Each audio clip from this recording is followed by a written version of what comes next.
მშვიდობის დღეს 10 ოქტომბერია, პარასკევი ტრადიციულად ამ დროს საზოგადოებრივი მაუწყებლის აჭარის ტელევიზიის ეთერში ვსაუბრობთ მთავარზე ბიზნესსა და ეკონომიკაში. მე ჟურნალისტი ფირუზ ბოლქვაძე ვარ, დღევანდელ გადაცემაში ნახავთ. დაინტერესება ძალიან მაღალია და ეს ტენდენცია არის მზარდი. გაზრდილი მოთხოვნა და სივრცეები ბათუმში, სადაც ამ მოთხოვნას პასუხობენ. დავიწყეთ მხოლოდ ბავშვებისთვის, თუმცა ამჟამად კოლეჯიც ფუნქციონირებს. რატომ ხდება უფრო და უფრო პოპულარული ტექნოლოგიური განათლება საქართველოში? ყოველთვის ძალიან მაინტერესებდა ეს პროგრამირება, რობოტექნიკა, რაც იყო ტექნიკასთან დაკავშირებული. რას თავაზობენ დაინტერესებულ ახალგაზრდებს ამ კუთხით პროფესიული სასწავლებლები? შეუძლიათ ისწავლო როგორც გრძელვადიან, ისე მოკლევადიან კურსებზე. და რას გულისხმობს ბათუმის ტექნოპარკის ახალი ინიციატივები? ციფრულ სამყაროში უკეთესი ნავიგაციისთვის. მონაწილეებს ექნებათ შესაძლებლობა, რომ თვითონ შექმნან პროტოტიპები. ახალი და მოქმედი საგანმანათლებლო პროგრამები, IT და ტექნოლოგიურ სფეროებში და პროექტები მოქალაქეების ციფრული ცნობიერების ამაღლებისთვის. სად და რა პირობებით შეიძლება დავეუფლოთ მომავლის პროფესიებს აჭარაში? 2025 წელს კომპიუტერით უზრუნველყოფილი მეურნეობების წილი აჭარაში შემცირდა, ხოლო ქვეყნის მასშტაბით გაიზარდა. საქართველოს სტატისტიკის ეროვნული სამსახურის მონაცემებით, მიმდინარე წლის ივნისის მდგომარეობით კომპიუტერის მფლობელთა რიცხვმა რეგიონში მოსახლეობის 69% შეადგინა, რაც წინა წლის იგივე მაჩვენებელზე 0.4%-ით ნაკლებია, ხოლო ქვეყნიღებისა და საქმიანი ურთიერთობების დამყარება განვითარებისთვის. შესაბამისად იზრდება მოთხოვნა და ინტერესები IT და ტექნოლოგიურ სფეროში მოკლე და გრძელვადიანი საგანმანათლებლო პროგრამებისა და ტექნოლოგიური აქტივობებისადმი. მაგრამ აქვე სამწუხაროდ უნდა აღინიშნოს ისიც, რომ მიუხედავად სწრაფი ტექნოლოგიური განვითარებისა და ამ ტექნოლოგიებზე პრაქტიკულად შეუზღუდავი წვდომისა, საქართველოს მოსახლეობაში ციფრული უნარების ფლობის მაჩვენებელი დაბალია. უფრო კონკრეტულად კი, იმ მოსახლეობის წილი, ვინც ფლობს საბაზისო ან საბაზისოზე მაღალ ციფრულ უნარებს, 20%-ს კი არ აღწევს. რაც ბუნებრივია განვითარების თანამედროვე ტემპების გათვალისწინებით კარგ მაჩვენებლად ვერ ჩაითვლება. ამის გათვალისწინებით დღეს ჩვენ იმ ტექნოლოგიურ საგანმანათლებლო პროგრამებსა და აქტივობებზე ვისაუბრებთ, რომლებიც აჭარაში ხორციელდება და დაინტერესებულ პირთა ფართო კონტინგენტისთვის არის ხელმისაწვდომი. სტუმრებად კი მოწვეული ყავს ციფრული განათლების hub Skillwheels ბათუმის ფილიალის მენეჯერი ზაირა ბერიძე, პროფესიულ კოლეჯ Blexis დირექტორი გიორგი გოგიტიძე და ბათუმის ტექნოპარკის მენეჯერი ქეთევან ბულისკერია. გადაცემის მსვლელობისას შემოგთავაზებთ თემაზე ჩაწერილ კომენტარებს და უახლეს სტატისტიკურ მონაცემებს საინფორმაციო საკომუნიკაციო ტექნოლოგიების გამოყენების შესახებ შინა მეურნეობებში. მაშასე დავიწყოთ და თავდაპირველად ინფორმაცია ინტერნეტით უზრუნველყოფისა და გამოყენების შესახებ.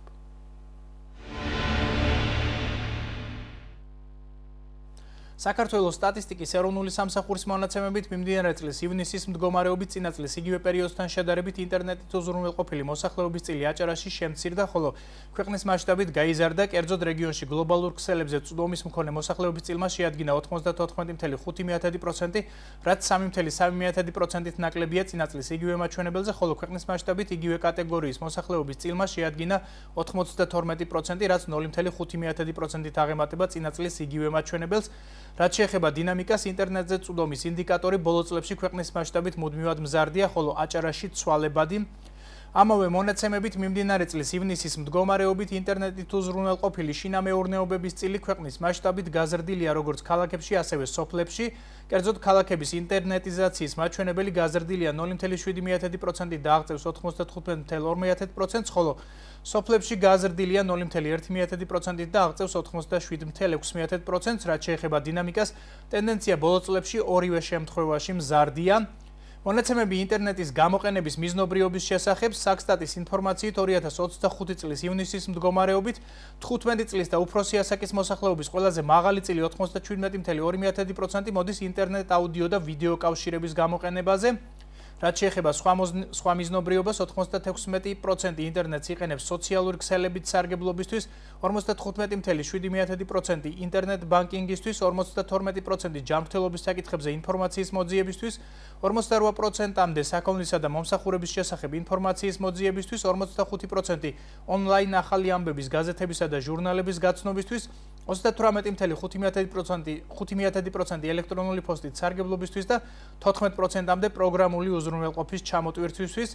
დინამიკაში კი შემცირებულია იმ მოსახლეობის წილი, რომელიც ინტერნეტს იყენებს ახალი ამბების გაცნობისა და პროგრამების ჩამოტვირთვისთვის.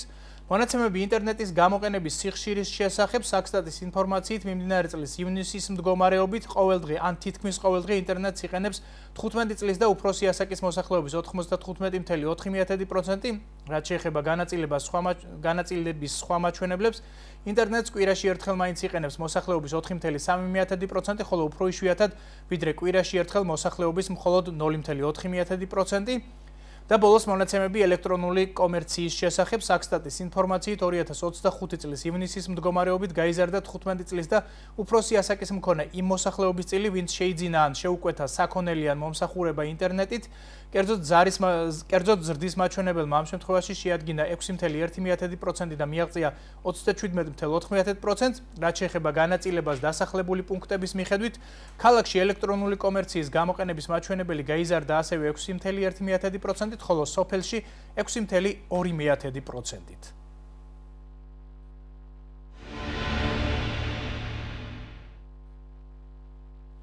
ასეთი იყო უახლესი მაჩვენებლები შინამეურნეობებში ინტერნეტის გამოყენების შესახებ. ახლა ვიდეო მასალა ციფრული განათლების hub Skillwheel-ის ბათუმის ფილიალის STEM სკოლიდან პირდაპირ ეთერში სტუმართან ზაირა ბერიძესთან ერთად დავბრუნდებით. Skillwheel-ის STEM სკოლაში 12-დან 15 წლამდე ასაკის ბავშვებისთვის გვაქვს რობოტ ტექნოლოგიების და პროგრამირების საფუძვლების სწავლება. STEM სკოლის კურსების ფარგლებში ბავშვებს შეუძლიათ შეისწავლონ და განავითარონ გარკვეული უნარჩვევები თანამედროვე ტექნოლოგიების მიმართულებით, რომლებიც შემდგომ მაღალკვალიფიციური კადრების ჩამოყალიბების თვალსაზრისით, მომავლის პროფესიების თვალსაზრისით არის ძალიან მნიშვნელოვანი. არ აქვს მნიშვნელობა რა პროფესიული მიმართულებით განვითარდება დავუშვათ მომავალში ეს ახალგაზრდები, ეს არის ცოდნა და უნარჩვევები, რომლებიც მომავლის ტექნოლოგიების ცოდნასთან არის დაკავშირებული და როგორც ვიცით, ტექნოლოგიური ცოდნა და განათლება, როგორც არის ციფრული ტექნოლოგიები, ყველა პროფესიული მიმართულებით გარკვეული უნარჩვევები არის საჭირო და აუცილებელი. შესაბამისად, კონკურენტუნარიანი და მაღალკვალიფიციური კადრების მომზადებისთვის აი ეს ცოდნა ძალიან მნიშვნელოვან სამსახურს გაუწევს ბავშვებს მომავალში. მოთხოვნილება და დაინტერესება ძალიან მაღალია შეიძლება ითქვას და ეს ტენდენცია არის მზარდი. დღითიდღე იმდენად, რამდენადაც ბავშვები თვითონ და მშობლებიც აცნობიერებენ თუ რამდენად მნიშვნელოვანია როგორც ბავშვებისთვის, ბავშვები ხდებიან რომ თავიანთი პროფესიული განვითარების თვალსაზრისით ეს გარკვეული ცოდნა და უნარები ჭირდებათ მათ. გარდა ამისა არის საკმაოდ საინტერესო ბავშვებისთვის თვითონ მეცადინეობა და ეს სფერო, იმიტომ რომ თავიანთი ხელით ქმნიან გარკვეულ რაღაც ავტომატური მართვის სისტემებს 2, 3, 4 დავუშვათ სენსორზე დამოკიდებულს, თვითონ აპროგრამებენ, თვითონ აწყობენ ამ ქსელებს, როცა სწავლობენ თანდათან. ასევე მშობლებიც რა თქმა უნდა ხდებიან და აცნობიერებენ რომ თავიანთი შვილებისთვის მნიშვნელოვანია სამომავლოდ შემდგომი განვითარებისთვის და ძალიან დიდ დახმარებას გაუწევთ მათი შვილების პროფესიულ ჩამოყალიბებაში. ყოველთვის ძალიან მაინტერესებდა ეს პროგრამირება, რობოტექნიკა, რაც იყო ტექნიკასთან დაკავშირებული.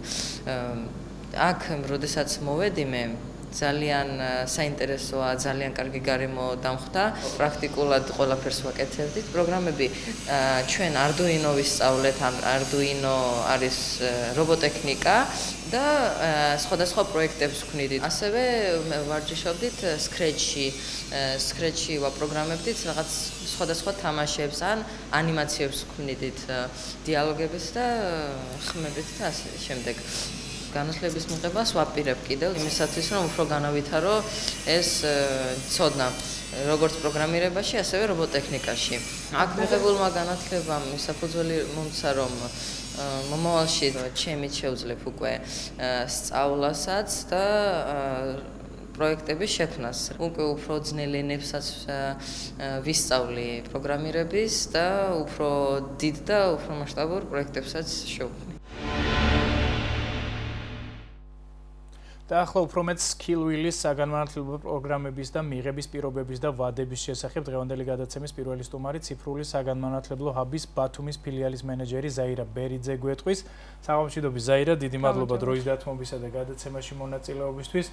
ერთგვარი სიახლე შემოიტანეთ რეგიონში, შეიძლება ითქვას თქვენი სასწავლო მიმართულებით, თქვენი სივრცით, რომელიც ყველაზე საინტერესო რაც არის განკუთვნილია იმ მოზარდებისთვის, ვინც ტექნოლოგიებით და ამ კუთხით თავიანთი ცოდნის ამაღლებით არიან დაინტერესებული. მე რამდენადაც ვიცი, თქვენ უკვე გააფართოვეთ სასწავლო მიმართულება და დაიწყეთ ფუნქციონირება კოლეჯის სახით, ავტორიზებული კოლეჯის სახით, სადაც სახელმწიფო დაფინანსებით ხდება სასწავლო პროგრამების განხორციელება. აი ამის თაობაზე რომ უფრო დეტალურად მოვიყვეთ, რა სითვალისწინებს ეს პროგრამები და ვისთვის არის გათვალისწინებული. კი ბატონო, მოგესალმებით კიდევ ერთხელ. დავიწყებ გენიოსთა სკოლით სიუჟეტიდან გამომდინარე დამატებით ინფორმაციას გაუზიარებ მაყურებელს, რომ მიმდინარეა პროგრამაზე რეგისტრაცია და 14 ოქტომბრის ჩათვლით იქნება ხელმისაწვდომი დაინტერესებული პირებისთვის, ხოლო ახალი სასწავლო პროცესი ოქტომბრის ბოლოდან არის დაგეგმილი, რომ დაიწყება, სადაც 12-დან 15 წლამდე მოზარდები არის მოაზრებული და სწორედ მათთვის არის ეს პროგრამა ხელმისაწვდომი. რაც შეეხება როგორც კოლეჯს, SkillWheel-ს, როგორც კოლეჯს, ჩვენ პირველად ვიწყებთ ოპერირებას ამ სტატუსის ფარგლებში, როგორც ბათუმში, ასევე თბილისშიც. თბილისში გაცილებით უფრო ბევრი პროგრამით, 5 პროგრამით გვაქვს შედარების პრინციპით, რა თქმა უნდა, 5 პროგრამით ვარ წარმოდგენილები. ბათუმში ამ ეტაპზე მხოლოდ ერთ პროგრამაზე ქონდა მიღება, თუმცა საკმაოდ დიდი სარეგისტრაციო, ესე ვთქვათ, მსურველთა სია გამოგვივიდა, იმიტომ რომ ვართ გათვლა გქონდა გაკეთებული 350 პროფესიულ სტუდენტზე და ამ ეტაპზე რეგისტრირებულთა მაჩვენებელი გაცილებით უფრო დიდია, ვინმე ზოგადად მოლოდინი გქონდა, რომ შეიძლება და ჩვენთან სტუდენტური, ესე ვთქვათ, ჰაბი გქონოდა. რა პროგრამა, რამაც ასეთი მაღალი ინტერესი გამოიწვია? ჩვენ პროგრამა, რომელზეც გამოცხადებული ქონდა მიღება და ეხა შერჩევის ეტაპზე ვართ გადასულები, front-end development-ის პროგრამა არის, რომელიც განკუთვნილია ყველა დაინტერესებული პირისთვის. პროგრამის დაშვების წინაპირობა გვაქვს მხოლოდ სრული ზოგადი განათლება, სხვა მხრივ კონკრეტული, რაიმე კონკრეტული, ასე ვთქვათ, დაშვების წინაპირობა ან მოთხოვნა პროგრამასთან მიმართებით არ გვაქვს და ალბათ ამანაც განაპირობა ეს მზარდი. რა შეისწავლიან სტუდენტები პროგრამის ფარგლებში? რაც მათ გამოადგებათ. თქვენი დევიზი ხომ ეს არის ისწავლე ის რაც გამოგადგება. კი ბატონო, ეს არის ჩვენი დევიზი ნამდვილად და ახლა ხელმისაწვდომი პროგრამების, ესე ვთქვათ, შესაძლებლობას ვაძლევთ სწორედ ჩვენი პროგრამებით დაინტერესებულ პირებს. პროგრამის ფარგლებში სტუდენტები, მომავალი სტუდენტები უკვე შეისწავლიან საიტების აწყობას, მას შემდეგ რაც უკვე გარკვეული საიტი იქნება, კოდი დაიწერება და იქნება საიტი, მის უკვე ვიზუალურ მხარეზე იქნება ჩვენი პროგრამის კურსდამთავრებულები, ორიენტირებულები, იქნება დეველოპერები, რომლებიც მარტივენით, რომ ვთქვათ, ნავიგაციას გააკეთებენ საიტისას და მისცემენ მას ფუნქციურ საშუალებას, რომელიც არის ეს მოთხოვნადი პროფესია, იმიტომ რომ იყო პერიოდი, როდესაც შეიმჩნეოდა ბაზარზე ვებგვერდების შეკვეთებთან დაკავშირებული მოთხოვნის შემცირება. დღეს როგორია მდგომარეობა? საკმაოდ მოთხოვნადია, განსაკუთრებით მას შემდეგ, ალბათ ეს უფრო კოვიდის შემდგომი პერიოდიდან, რაც უკვე ონლაინ რეჟიმში გადაერთო ძალიან ბევრი, ასე ვთქვათ, უფრო დიდი ინტერესი, უფრო სწორედ გახდა ონლაინ სამუშაო ველის მოძიებაში, მათ შორის იყო სწორედ IT მიმართულებები და ერთ-ერთი ყველაზე დიდი მოთხოვნა, ყოველ შემთხვევაში, რასაც გვეუბნება დღევანდელი მონაცემები, არის front-end development და back-end development. ორივე ცალსახად არის ის საშუალება, რომელიც აძლევს ნებისმიერ დაინტერესებულ პირს იმუშაოს დისტანციურად არა მხოლოდ ქართული კომპანიებისთვის, არამედ უცხოეთში და ალბათ ამანაც განაპირობა განსაკუთრებული მზარდი მოთხოვნა და ინტერესი აღნიშნული პროგრამების მიმართ. რა პერიოდულობით შეძლებენ, ესე ვთქვათ, სტუდენტები თქვენთან ჩარიცხვას, განაცხადის გაკეთებას, თუ დაფინანსდება მათი სწავლა სრულად და საჩეძლებენ დასაქმებას, ეს არის ძალიან საინტერესო. პროგრამები, ზოგადად პროფესიულ განათლებაში პროგრამებზე რეგისტრაცია გვაქვს წელიწადში 2 ჯერ, ეს არის შემოდგომის მიღება და გაზაფხულის მიღება. ბოლო წლების მონაცემებით გეტყვით, რომ შემოდგომის მიღება სექტემბრის პერიოდში არის ძირითადად და გაზაფხულის მიღება აპრილის ბოლოდან მაისის შუა პერიოდამდე პერიოდს მოიცავს, სადაც სარეგისტრაციო პერიოდი ცხადდება განათლების სამინისტროს მიერ. პროგრამები არის სახელმწიფოს მიერ დაფინანსებული და ხანგრძლივობა 11 თვიანია.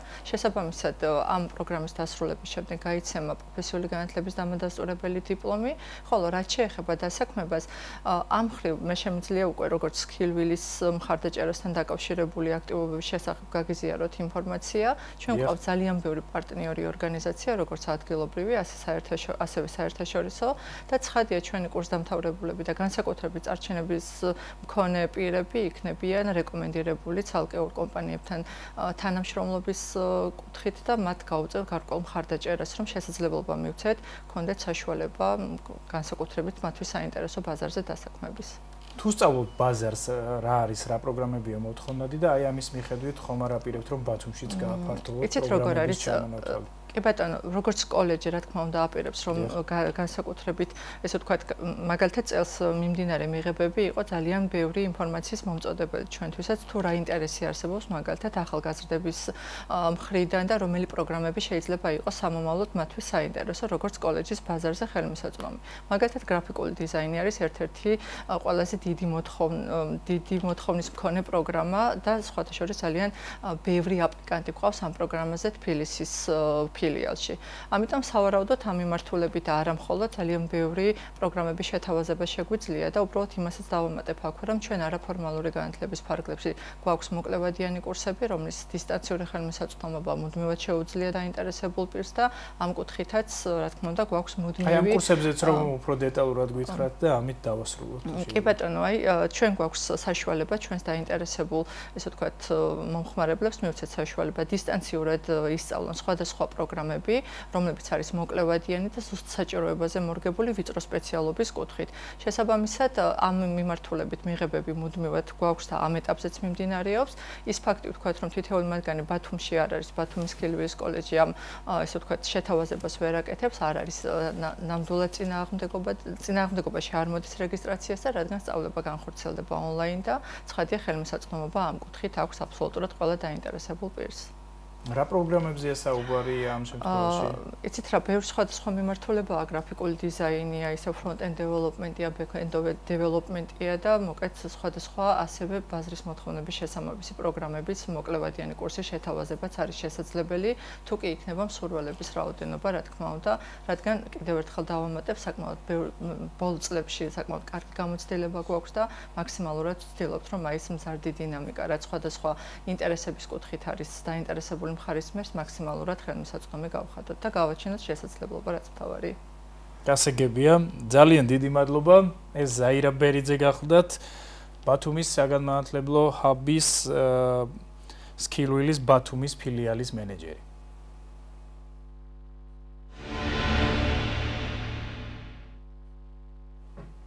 გადაცემის მეორე ბლოკში ჩვენი სტუმარი პროფესიულ კოლეჯ ბლექსის დირექტორი გიორგი გოგიტიძე იქნება. ის რომ საგანმანათლებლო პროგრამებზე ისაუბრებს, რომლებიც IT და ტექნოლოგიური მიმართულებით აღნიშნულ სასწავლებელში ხორციელდება. ბატონი გიორგი უკვე სტუდიაშია და მალე შემოგვიერთდება, თუმცა მანამდე კვლავ სტატისტიკა და ვიდეო მასალა. დავიწყოთ ამჯერადაც ოფიციალური მონაცემების განხილვით და გავეცნოთ კომპიუტერისა და მობილური მოწყობილობების გამოყენების მაჩვენებლებს. საქართველოს სტატისტიკის ეროვნული სამსახურის მონაცემებით მიმდინარე წლის ივნისის მდგომარეობით წინა წლის იგივე პერიოდთან შედარებით კომპიუტერით უზრუნველყოფილი შინამეურნეობების წილი აჭარაში შემცირდა, ხოლო ქვეყნის მასშტაბით გაიზარდა, კერძოდ როგორც უკვე შესავალშიც გავუსვით ხაზი, აჭარაში აღნიშნულმა მაჩვენებელმა შეადგინა 69%, რაც 0.6%-ით ნაკლებია წინა წლის იგივე მაჩვენებელზე, ხოლო ქვეყნის მასშტაბით მაჩვენებელმა შეადგინა 58.8%, რაც 1.2%-ით მაღალია გასული წლის იგივე მაჩვენებელზე. რაც შეეხება დინამიკას, ქვეყნის მასშტაბით შეიმჩნევა კომპიუტერით უზრუნველყოფილი შინამეურნეობების წილის შემცირება, ხოლო რეგიონის მასშტაბით ტენდენცია ცვალებადია.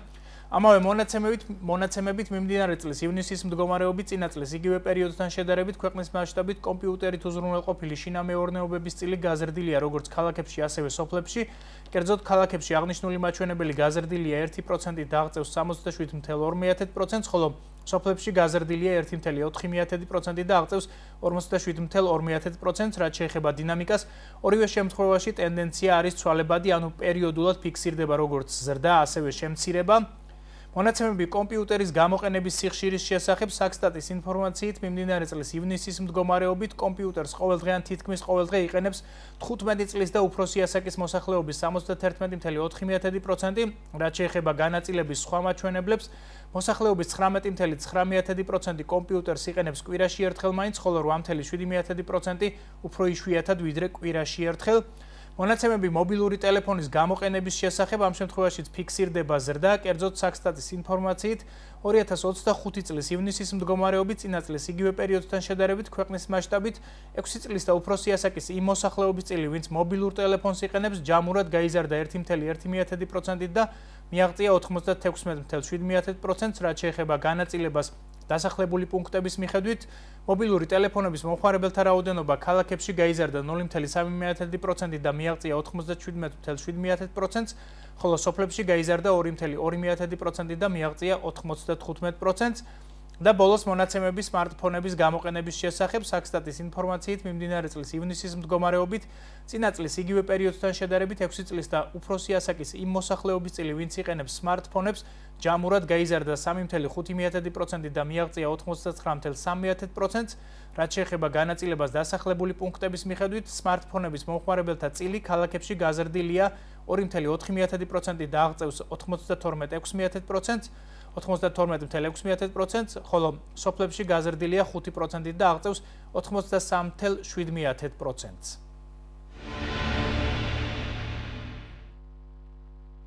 ეს რაც შეეხებოდა უახლეს მონაცემებს კომპიუტერისა და მობილური მოწყობილობების გამოყენების შესახებ, ახლა ვიდეო მასალა პროფესიულ კოლეჯ Black-დან პირდაპირ ეთერში სტუმართან გიორგი გოგიტიძესთან ერთად დავბრუნდებით.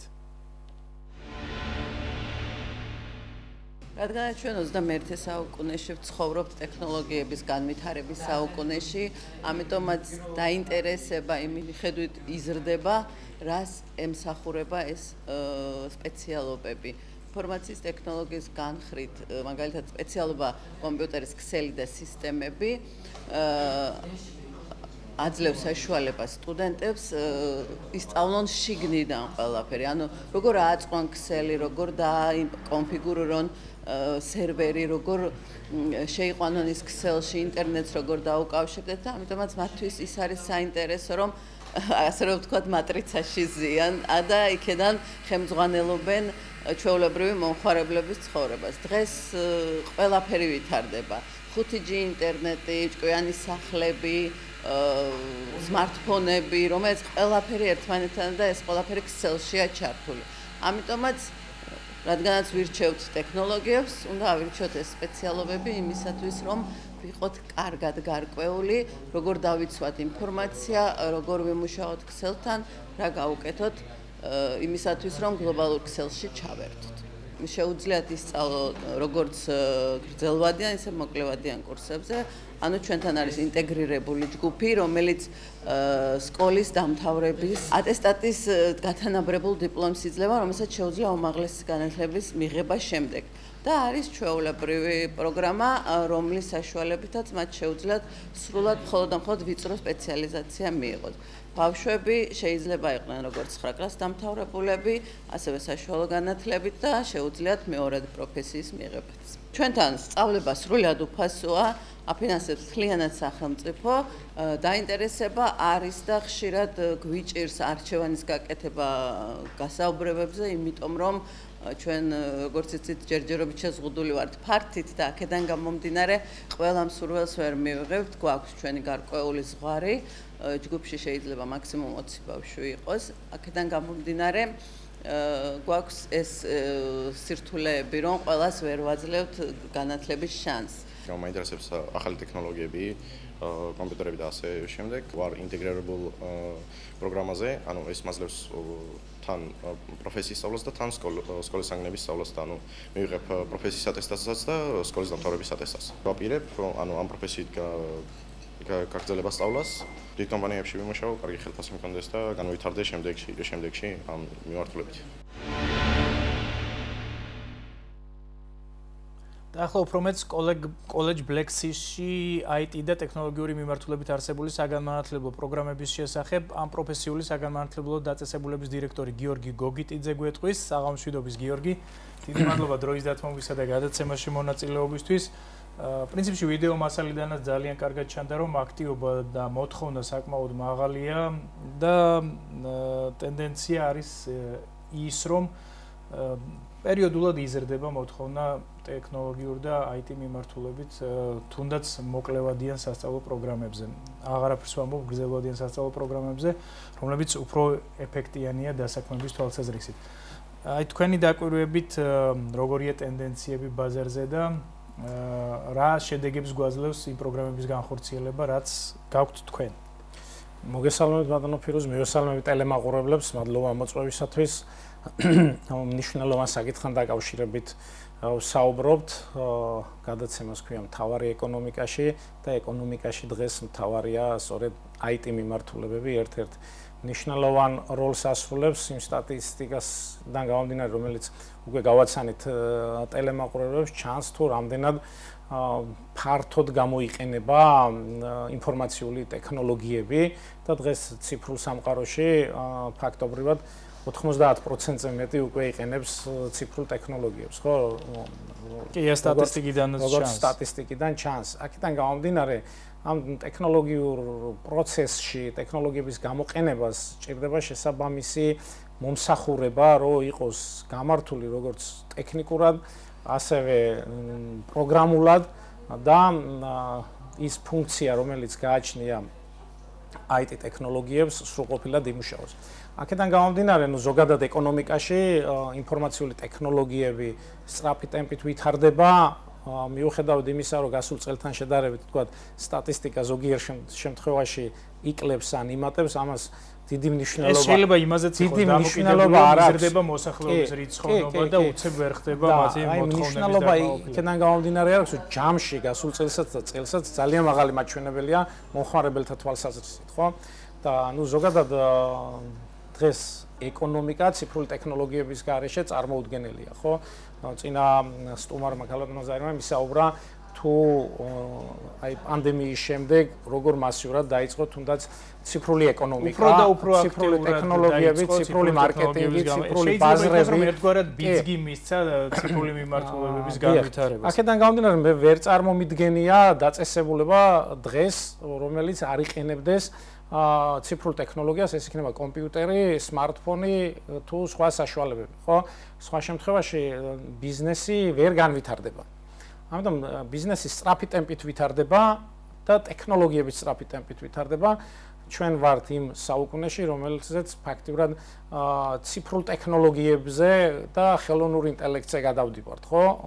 ეკონომიკა და აქედან გამომდინარე, ამ პროცესს ჭირდება მართვა, ტექნიკური თვალსაზრისით, პროგრამული თვალსაზრისითაც და ქსელური თვალსაზრისითაც. შესაბამისად ჭირდება პერსონალი. შესაბამისად ჭირდება პერსონალი, რომ გამართულად იმუშაონ ამ სისტემებმა. სწორედ აქედან გამომდინარე, კოლეჯ ბლექსში არსებული პროგრამები, რომელიც ინფორმაციული ტექნოლოგიების მხარდაჭერა, ეს არის ერთი მიმართულება, თქვათ, IT პროგრამებში, კომპიუტერული ქსელი და სისტემები და კომპიუტერული ქსელის ადმინისტრირება.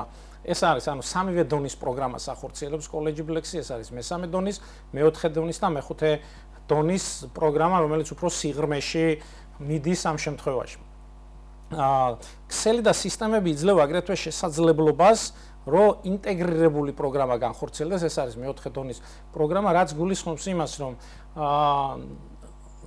საბაზო განათლების მქონე ახალგაზრდებს ეძლევათ საშუალება ჩაირიცხონ ამ პროგრამაზე და ინფორმაციული ტექნოლოგიების, ქსელი და სისტემების პროგრამის პარალელურად ზოგადი განათლების მოდულებია ინტეგრირებული და ისწავლოს ზოგადი განათლების მოდულებიც და დასრულების შემდეგ დიპლომთან ერთად აიღოს საბაზო განათლების ატესტატი. რაც საშუალებას აძლევს როგორც სტუდენტმა აღნიშნა, რომ გააგრძელოს ამ მიმართულებით უმაღლეს საგანმანათლებლო დაწესებულებაში და კიდევ უფრო მეტად აიმაღლოს კვალიფიკაცია. ძალიან კარგი შესაძლებლობაა იქიდან გამომდინარე, რომ თუ ადამიანს გადაწყვეტილი აქვს, რომ ინფორმაციული ტექნოლოგიების მიმართულებით ისწავლოს, ის თავიდანვე საბაზო განათლების პირველივე საფეხურზე, ანუ ახლა 10 კლასი გახდა, ხო, ამ შემთხვევაში თავიდანვე იწყებს სწავლას უკვე პროფესიის მიმართულებით და უკვე უმაღლესში როცა აბარებს, მას პრაქტიკული კომპონენტები უკვე დამომუშავებული აქვს და უკვე თეორიულ ცოდნას იღრმავებს უმაღლეს საგანმანათლებლო დაწესებულებაში. ეს ინტეგრირებული პროგრამები ძალიან კარგ შესაძლებლობას იძლევა ამ თვალსაზრისით.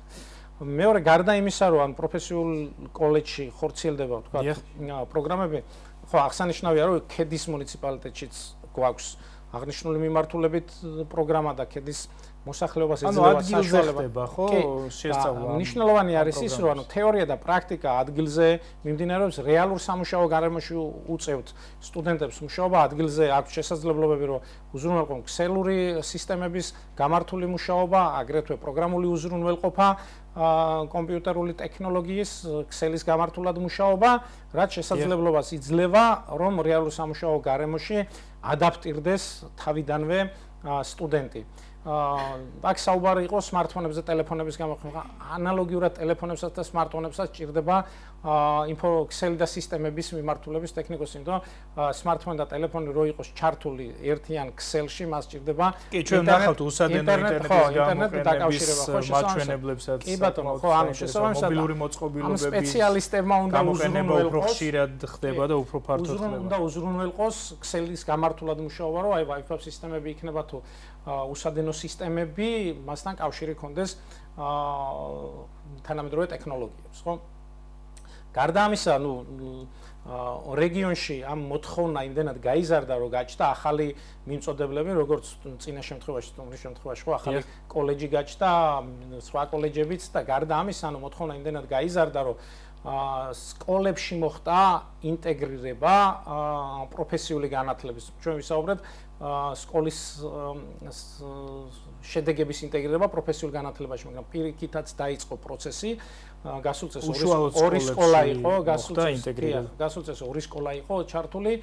აჭარის რეგიონში უკვე წელს 10 სკოლა ჩაერთო ამ პროცესში. სკოლაში მოხდა პროფესიული პროგრამების ინტეგრირება და ძირითადად IT მიმართულებებია. ეს თქვენი გამოცდილების გაზიარების საფუძველზე მოხდა? ზოგადად განათლების სამინისტროს შრომის ბაზრის მოთხოვნიდან გამომდინარე განათლების სამინისტროს პრიორიტეტებში ჩაჯდა ეს, რომ საქართველოს მასშტაბით 100 სკოლაში მოხდეს ინტეგრირება და მათ შორის აჭარაში 10 სკოლა. ჩვენ რა თქმა უნდა მხარდაჭერას უწევდით ამ სკოლებს და განათლების სისტემის ნაწილი ვართ ჩვენც და შესაბამისად შრომის ბაზრის მოთხოვნებიდან გამომდინარე ჩვენ ხელს ვუწყობთ იმ პროცესებს, რომელიც რეგიონში მოთხოვნადია და აქედან გამომდინარე ჩვენ არა ვართ მარტო თქვა ჩაკეტილი ერთ ჩვენს მიმართულებაში, ამ ჩვენთვის მნიშვნელოვანი ბაზრის მოთხოვნები დაკმაყოფილებული იყოს.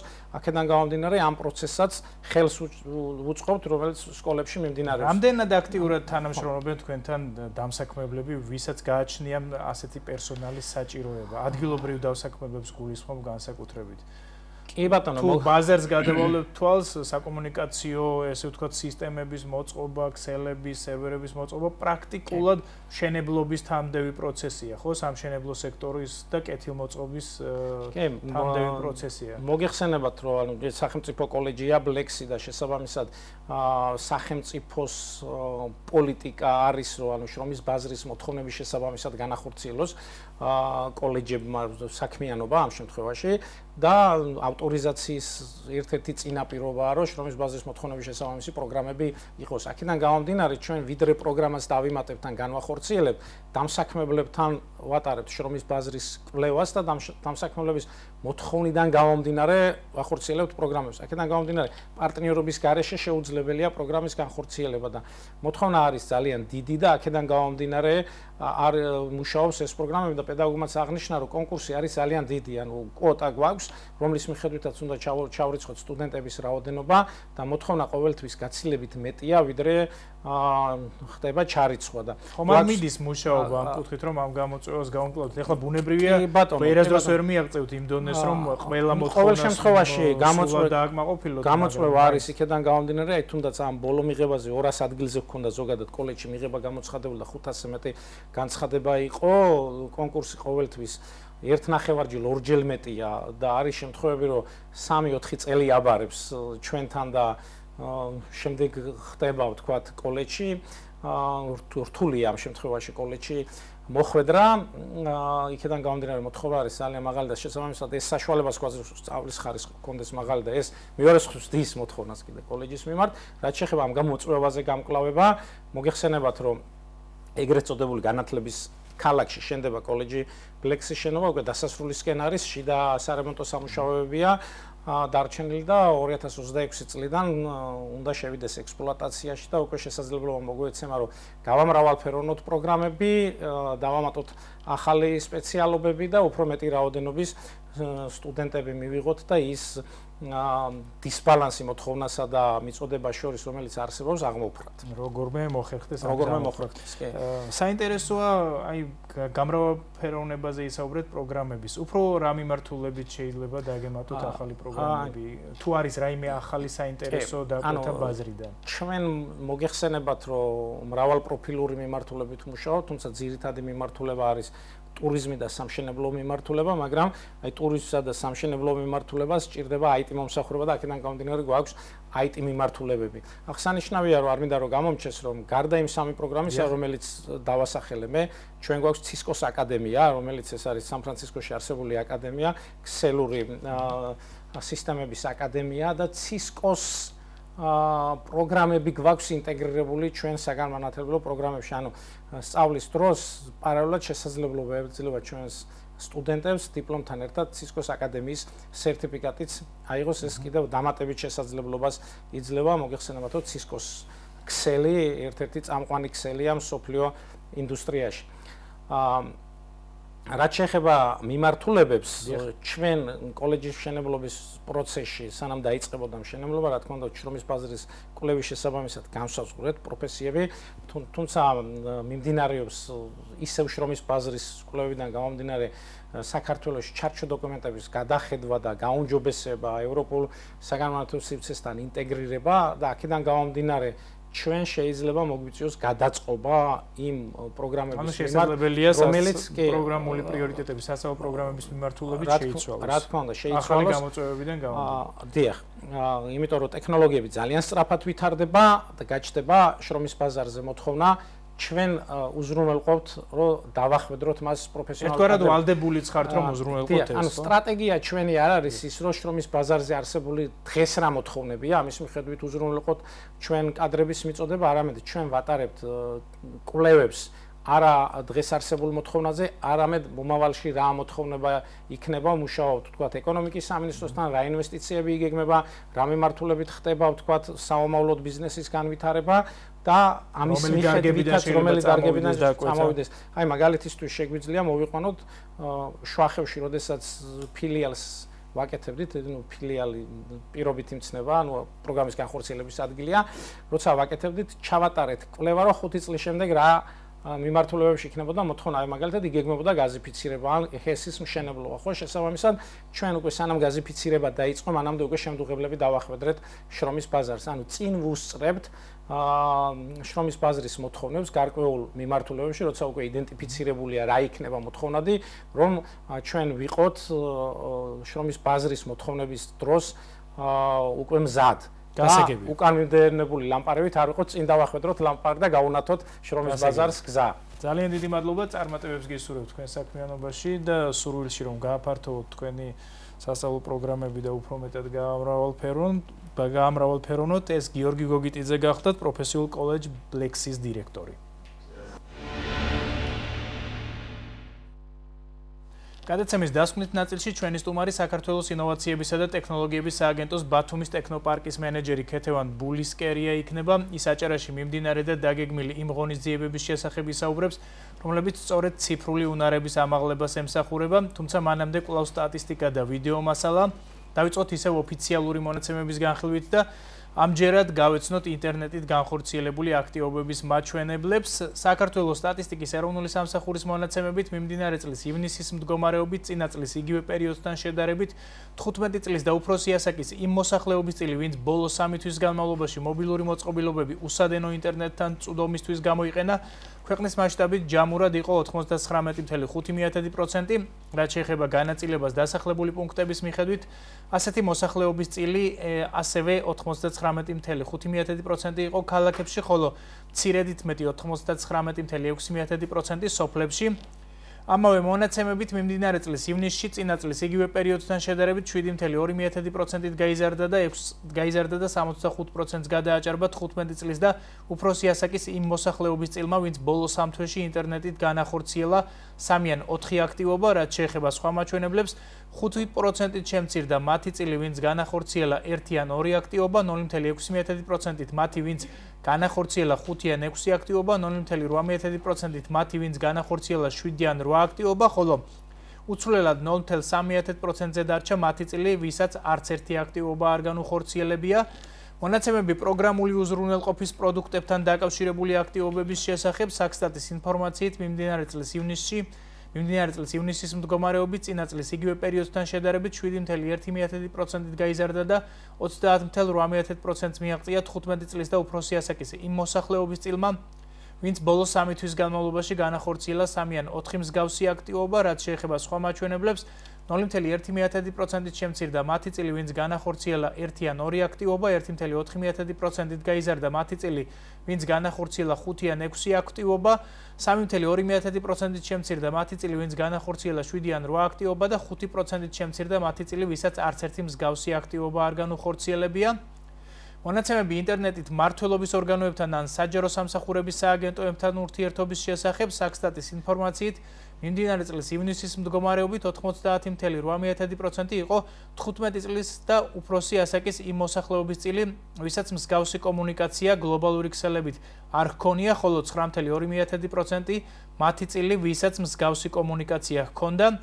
რაც შეეხება მიზნებს, 8.3%-მა მოიპოვა ინფორმაცია სახელმწიფო დაწესებულებების ვებგვერდებიდან, 3.4%-მა ჩამოტვირთა ოფიციალური ფორმები ან ბლანკები, ხოლო 3.2%-მა წარადგინა შევსებული ფორმები ან ბლანკები და ბოლოს მონაცემები ციფრული უნარების შესახებ. საქსტატის ინფორმაციით მიმდინარე წლის ივნისის მდგომარეობით ქვეყნის მასშტაბით ჯამურად მხოლოდ 19.1%-ია 15 წლის და უფროსი ასაკის იმ მოსახლეობის წილი, რომლებიც ფლობენ საბაზისო ან საბაზისოზე მაღალ ციფრულ უნარებს, რაც შეეხება განაწილებას დასახლებული პუნქტების მიხედვით, ქალაქებში ასეთი მოსახლეობის წილი 24.4%-ია, ხოლო სოფლებში 10.2% და აქვე აღსანიშნავია ისიც, რომ ეს მონაცემი საქსტატმა წელს პირველად დაითვალა და გამოაქვეყნა.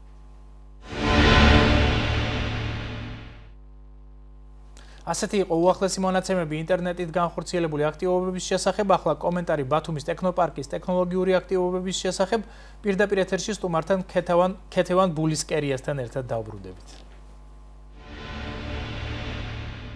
ტექნოპარკების ქსელმა დაინიცირა ახალი პროექტი ჯორჯიან ფაბ აკადემი, რომელიც მიზნად ისახავს, რომ პროტოტიპირების მიმართულებით ცნობიერება აამაღლოს ახალგაზრდებში და პოპულარიზება გაუწიოს ამ მიმართულებას. ეს აღნიშნული პროექტი ჩატარდება ჰიბრიდულ ფორმატში, რაც ნიშნავს იმას, რომ თბილისიდან მაღალკვალიფიციური ტრენერები ჩაერთვებიან დისტანციურად, თუმცა ადგილზე თითოეულ ტექნოპარკში ფაბლობის სპეციალისტები ხვდებათ მონაწილეებს და ადგილზე შეძლებენ აითვისონ პროტოტიპირების მიმართულებით ინფორმაციები, იქნება ეს როგორც თეორიული, ასევე პრაქტიკული, 3D მოდელირებას, სამრეწველო დიზაინს, ელექტრონიკის მიმართულებას შეეხებიან და უშუალოდ მონაწილეებს ექნებათ შესაძლებლობა, რომ თვითონ შექმნან პროტოტიპები. და ამაში მათ, რა თქმა უნდა, მენტორები დაეხმარებიან, ტრენერები დაეხმარებიან და ასევე პროტოტიპირების პროცესში დამატებით Arduino-ს მენტორები ეყოლებათ, ელექტრონიკის მიმართულებით მენტორები ეყოლებათ და გაუწევენ დახმარებას პროტოტიპის შექმნაში. დაინტერესება საკმაოდ მაღალი არის და რადგანაც რაოდენობა შეზღუდული არის თითოეულ ტექნოპარკში, მაქსიმუმ 15 მონაწილე შეიძლება რომ შეირჩეს და ჯამში მთელი საქართველოს მასშტაბით 125 მონაწილე იქნება პროექტის ფარგლებში. 14 წლის ზევით ნებისმიერ ადამიანს, ვისაც აინტერესებს პროტოტიპირება და ვისაც უნდა რომ საკუთარი იდეა განახორციელოს და აქციოს რეალობად, შეუძლია დარეგისტრირდეს და წარმოაჩინოს მისი мотиваცია თუ რატომ სურს ამ პროექტში მონაწილეობა. აღნიშნული პროექტი 22 ოქტომბერს დაიწყება, მანამდე რეგისტრაცია არის გამოცხადებული და გასაუბრების შედეგად შეირჩევიან ის მონაწილეები, რომლებიც უკვე დეკემბრის ბოლომდე ჩვენთან ერთად იქნებიან პროექტის ფარგლებში და შეძლებენ საკუთარი იდეები აქციან რეალობად. და ახლა უფრო მეც ბათუმის ტექნოპარკში მიმდინარე და დაგეგმილი აქტივობების შესახებ, როგორც უკვე აღნიშნეთ, ჩვენი დასკვნითი ბლოკის სტუმარი საქართველოს ინოვაციებისა და ტექნოლოგიების სააგენტოს ბათუმის ტექნოლოგიური პარკის მენეჯერი ქეთევან ბულისკერია გვეტყვის. საღამოშვიდობის ქეთევან, დიდი მადლობა დროის დათმობისა და გადაცემაში სტუმრობისთვის. დიდი მადლობა აქტიური თანამშრომლობისთვის, ესეც ხაზგასასმელია. რა სიახლეები ელოდებათ წელს ბათუმის ტექნოპარკში ადამიანებს, რომლებიც დაინტერესებული არიან ამ ტიპის აქტივობებში აქტიურად მიიღონ მონაწილეობა? მოგესალმებით, თქვენ მადლობა აქტიური თანამშრომლობისთვის. მეხმარებით ყოველთვის, რომ აჭარის მოსახლეობამდე მივიტანო ის პროექტები, რასაც ჩვენ ბათუმის ტექნოპარკში ვახორციელებთ. ჩემამდე ძალიან საინტერესო სტუმრები გყავდათ და მე ვფიქრობ, რომ მთლიანობაში ჩვენ ყველა ერთად ვქმნით იმ ეკოსისტემას, რაც გვინდა რომ საბოლოო ჯამში მივიღოთ და ეს არის ცოდნაზე დაფუძნებული ეკონომიკის განვითარება. მე დღეს ვიმყოფები ეკონომიკურ გადაცემაში და ეს ძალიან მნიშვნელოვანია, რომ ამ ტექნოლოგიურ პროექტებს, რასაც ჩვენ და ჩემი კოლეგები ახორციელებენ სხვადასხვა პროგრამების ფარგლებში, სწორედ ცოდნაზე დაფუძნებული ეკონომიკის განვითარებისთვის ხდება. კონკრეტულად საქართველოს ინოვაციებისა და ტექნოლოგიების სააგენტოს ბათუმის ტექნოპარკში ხვალ ვიწყებთ პროექტს ტექნოლოგიური კვირეული, რომელიც არის სახელწოდებით STEM-ი, ვინაიდან რეგიონში გვაქვს ასეთი მნიშვნელოვანი, ასე ვთქვათ, წყარო ის რომ შეგვიძლია ასე ვთქვათ საზღვაო ინდუსტრიის მიმართულებით განმოვითაროთ ტექნოლოგიები, ჩვენ ვცდილობთ რომ გარკვეული პრიორიტეტები მოვარგოთ თითოეულ ტექნოპარკს და ხვალ ვიწყებთ საინჟინრო ტექნოლოგიურ კვირაულს STEM-ის პანელური დისკუსიით გაიხსნება პროექტი, რომელიც გულისხმობს საზღვაო ინდუსტრიაში ტექნოლოგიების მნიშვნელობის შესახებ. ეს რას ნიშნავს? რეალურად ამ პანელურ დისკუსიაზე ჩვენ მოწვეული გვყავს დარგის სპეციალისტები იმისთვის, რომ გარკვეული პრობლემები და გამოწვევები ვაჩვენოთ იმ მონაწილეებს, რომლებიც გვეყოლება აჭარის რეგიონიდან. ჯამში 60-მდე მონაწილე მიიღებს პროექტში მონაწილეობას. ეს არის სტუდენტური პროექტი და ჩემთვის პირადად და ტექნოპარკისთვის ძალიან მნიშვნელოვანია სტუდენტებში სტარტაპ ეკოსისტემის განვითარება, იმიტომ რომ ეს არის ძალიან მნიშვნელოვანი სეგმენტი ჩვენი საქმიანობისთვის. და ალბათ ეს მიმართულება შეირჩა, იმიტომ რომ აჭარა ერთგვარად საზღვაო რეგიონია. რა თქმა უნდა, კი. ძალიან ბევრი მეზღვაური საზღვაო კომპანიები. კი, ამიტომაც შევარჩიეთ ეს მიმართულება, თუმცა ამ პროექტის განმავლობაში, ანუ საზღვაო ინჟინერია, ელექტრომექანიკის ინჟინერია და სამოქალაქო ინჟინერია, სამივე მიმართულება გვაქვს ჩართული. ეს ხვალ ვიწყებთ ამ 5 დღიან პროგრამას, თუმცა გარდა ამისა, ჩემო კოლეგამ როგორც ისაუბრა, შემდგომი პროექტი, რაზეც რეგისტრაცია ახლა ღიაა და მიმდინარეობს, არის FabLab აკადემია, რაც ძალიან მნიშვნელოვანი პროექტი იქნება აჭარის რეგიონისთვის. მე დარწმუნებული ვარ, ვინაიდან ეს არის 8 კვირიანი პროგრამა, შედარებით ხანგრძლივი, სადაც მონაწილეებს შეუძლიათ პროტოტიპირების სრული პროცესი გაიარონ, ანუ მოვიდნენ ჩვენთან FabLab-ში, შეისწავლონ ის დანადგარები, რაც არის საჭირო პროტოტიპირებისთვის და კონკრეტულად საკუთარ იდეებზე იმუშაონ. ახლა თუ მაყურებელი გვისმენს და ფიქრობს, რომ შეიძლება ამ მომენტში იდეა მათ არ აქვთ, მაგრამ უნდათ ამ პროცესში ჩართვა, აი მენტორები, რომელსაც ჩვენ ვახსენებთ, ისინი ავითარებენ ამ მონაწილეებში ინოვაციურ აზროვნებას. ინოვაციური აზროვნების განვითარება ცალსახად გულისხმობს იმას, რომ პრობლემის გადაჭრაზე ორიენტირებული, ასე ვთქვათ, აზროვნება განუვითარდეს ადამიანს და შესაბამისად, აი ეს სასწავლო პროცესი გარკვეულწილად ხელს უწყობს გუნდებს, რომ ვიპოვეთ პრობლემა ჩვენს დარგში და ამ პრობლემაზე ორიენტირებული, ასე ვთქვათ, სტარტაპი თუ იდეაზე მუშაობა დავიწყოთ. შეიძლება ამ პროექტის ბოლოს, FabLab აკადემიის ბოლოს სტარტაპი არ იყოს ჩამოყალიბებული, მაგრამ იქნება პირველადი იდეა, რაზეც შემდგომ სტარტაპი დაიწყებს მუშაობას. ეს იგივე მიმართულებით ხომ არ წავა ამ პროექტების განვითარება, როგორც მანამდე იყო კონკრეტულად განსაზღვრული გრანტების მხარდაჭერით, ეტაპობრივად ხდებოდა დაფინანსება და განვითარება სტარტაპის. კი ბატონო, იცით როგორ არის რეალურად ეს ძალიან ლოგიკური ჯაჭვია. ჩვენ დავიწყებთ ახლა FabLab აკადემიას, სხვადასხვა პროექტებს ვახორციელებთ, თუნდაც ის ტექნოლოგიური კვირეული, რასაც ხვალ დავიწყებთ. აქ გაჩენილი იდეები საბოლოო ჯამში მიდის გრანტამდე.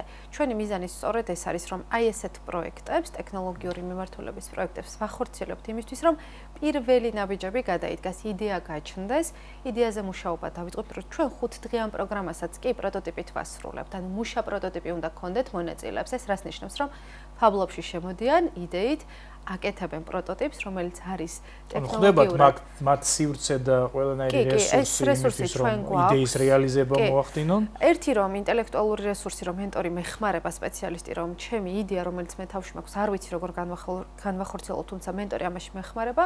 მეორე მხარე არის ტექნიკური მხარე, ანუ როგორ შევასრულო, როგორ მივიღო ხელშესახები პროტოტიპი. იქნება ეს soft თუ hard მიმართულებით.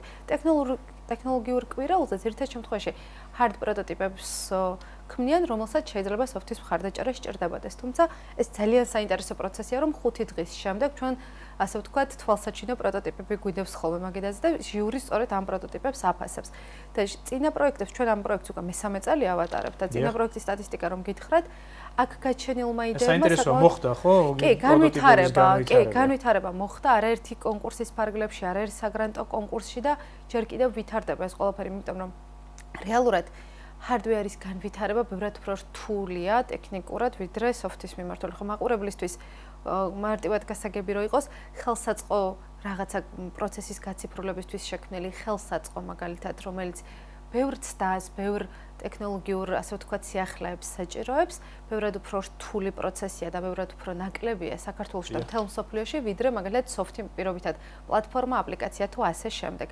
მაგრამ ჩვენი პროექტები ზუსტად ამას უწყობს ხელს, რომ მოვიყვანოთ ახალგაზრდები ჩვენამდე, განუვითაროთ ინოვაციური აზროვნების მიმართულება, მივცეთ ბიძგი, რომ გაუჩნდეთ თავიანთი მიმართულებებით გარკვეული იდეები, ეს რას ნიშნავს? იპოვონ პრობლემები და ამ პრობლემაზე გადაჭრით, ასე ვთქვათ, შექმნან სტარტაპები და დაიწყონ იდეებზე მუშაობა. ახლა სტარტაპი ძალიან ხმამაღალი ნათქვა, იმიტომ რომ რეალურად სტარტაპს უწოდებთ ინოვაციების ტექნოლოგიების სააგენტოში და ზოგადად სოფლიოში იდეას, რომელსაც აქვს მასშტაბირების პოტენციალი საქართველოში და რა თქმა უნდა მის ფარგლებს გარეთაც. შესაბამისად, ეს ძალიან პატარა პირველი ნაბიჯებია, რომელიც რეალურად უკვე შეგვიძლია შევაფასოთ, რომ საკმაოდ კარგად მუშაობს ესეთი პროექტები. კი ბატონო.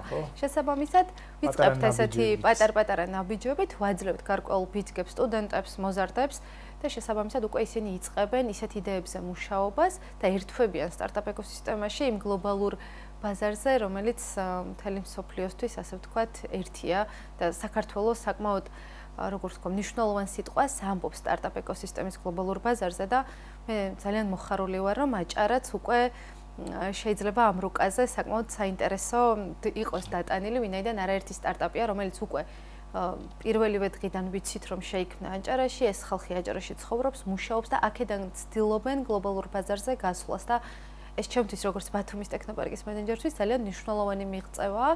და ეს ყველაფერი არის იმის, ასე ვთქვათ, შედეგი, რომ ეს ადამიანები არიან ესეთი მონდომებულები, ჩართულები, იმიტომ რომ სტარტაპზე მუშაობას ძალიან დიდი ძალისხმევა სჭირდება. რაიმე სიახლეს ხარ უნდა ველოდოთ მიმდინარე წელს, რაც აქამდე არ გქონიათ.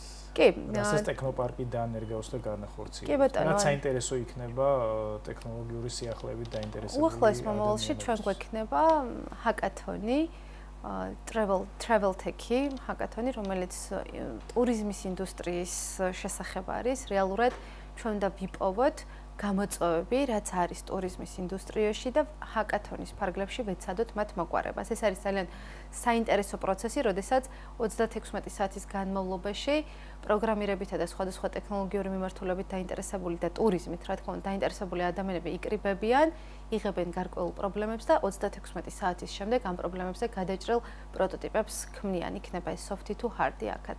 ეს ძალიან საინტერესო პროცესია და მსოფლიოში უამრავი ქვეყანა იყენებს ამ მოდელს და მე დიდი იმედი მაქვს კერძო და საჯარო სექტორის ჩართულობის, ვინაიდან პრობლემების იდენტიფიცირების ნაწილში ეს ძალიან მნიშვნელოვანია, რომ ერთად მოვახდინოთ ამ პრობლემების იდენტიფიცირება, რომ სწორად მივაწოდოთ ჩვენი პროგრამის მონაწილეებს. გარდა ამისა, ერთს დავამატებ, Idea Hub-ის პროგრამა განხორციელდება აჭარაში, ეს არის პირველი წელი, როდესაც ჩვენ ასეთ მასშტაბურ განაცხადს ვაკეთებთ, რომ გვინდა რომ აჭარაში მინიმუმ 3 უნივერსიტეტში შევქმნათ Idea Hub-ები, რაც იმას ნიშნავს, რომ საუნივერსიტეტო ეკოსისტემის განვითარება უნდა მოხდეს და სტუდენტების კიდევ უფრო მაღალი ჩართულობა მივიღოთ, ასე ვთქვათ, ამ პროგრამის ფარგლებში, რაც იმას გულისხმობს, რომ პრეაქსელერაციის მსგავსი პროგრამები განხორციელდება უკვე უნივერსიტეტების ბაზაზე, რაც ძალიან დაგვეხმარება იმაში, რომ სტუდენტური ეკოსისტემა განმოვითაროთ და სტარტაპების შექმნა წავახალისოთ საუნივერსიტეტო გარემოში.